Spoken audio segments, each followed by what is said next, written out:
ఆగండి. పెళ్ళిళ్ళకి, ఫంక్షన్‌లకి బంగారం కొంటున్నారా? అయితే ఈ వార్త వినండి. ఆ తర్వాత కొనాలో లేదో ఆలోచిద్దాం. పసిడి కొనుగోళ్లు తగ్గించారు. ప్రజలకు ప్రధాని మోడీ కృతజ్ఞతలు. పశ్చిమాసియా సంక్షోభాన్ని కలిసికట్టుగా ఎదుర్కొంటున్నట్లు ప్రధాని నరేంద్ర మోడీ తెలిపారు. ఉద్రిక్త పరిస్థితుల సమయంలో తాను చేసిన పలు సూచనలకు ప్రజల నుంచి మంచి స్పందన లభించిందని పేర్కొన్నారు. తన పిలుపులకు కేవలం మద్దతు ఇవ్వడమే కాకుండా వాటిని ఆచరణలో పెట్టడం పట్ల కృతజ్ఞతలు తెలిపారు.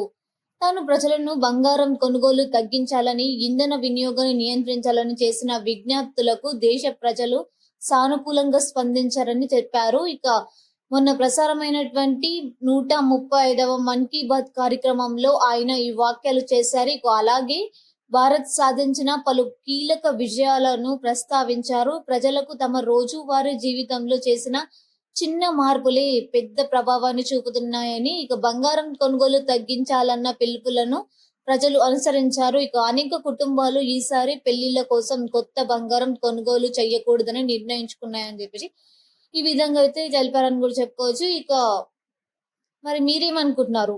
బంగారు కొనుగోలు చేద్దాం అనుకుంటున్నారా? మరి ఇంకో న్యూస్ కూడా ఉంది మీకోసం. విందాం. కూపం బంగారు గని, చిగురుగుంట గోల్డ్ మైన్ రీఓపెన్ కు యత్నాలు.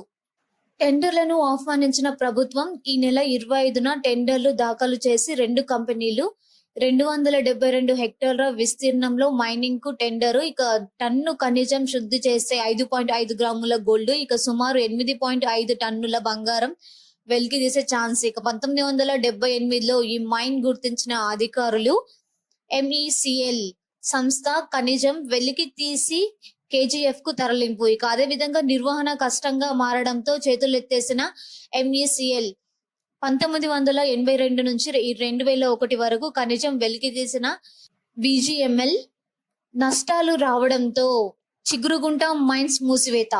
2011లో కాంగ్రెస్ ప్రభుత్వం ఈ మైన్ పై అధ్యయనం. 2022లో వైసీపీ సర్కార్ ఈ మైన్ ఎన్ఎండిసికి అప్పగింత. ఇక అయినా ముందుకు కదలని పనులు. ఇంకో వార్త చూసుకున్నట్లయితే భారతదేశ చరిత్రలోని ముందెన్నడూ లేని ఒక అద్భుతమైన సువర్ణ అధ్యయనం ఆంధ్రప్రదేశ్ లో మొదలైంది.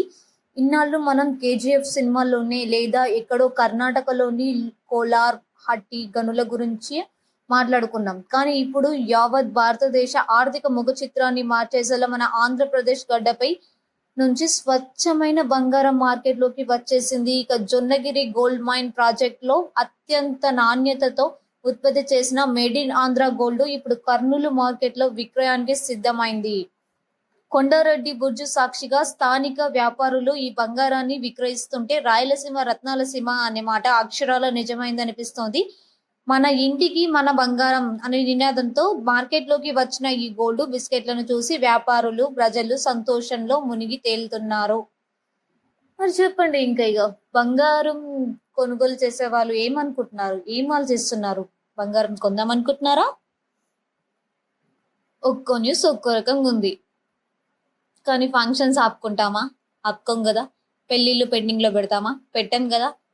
బంగారం కొంటాము, పెళ్లిళ్ళు చేస్తాము, ఫంక్షన్స్ చేస్తాము. బట్ లిమిట్ లో యూజ్ చేసుకోండి. ఏదైనా కూడా బంగారం కొనుగోలు తగ్గించండి, వెండి కొనుగోలు పెంచండి అని చెప్పేసి కూడా అన్నారు. అది ఎంతవరకైనా నిజమే అనిపిస్తుంది.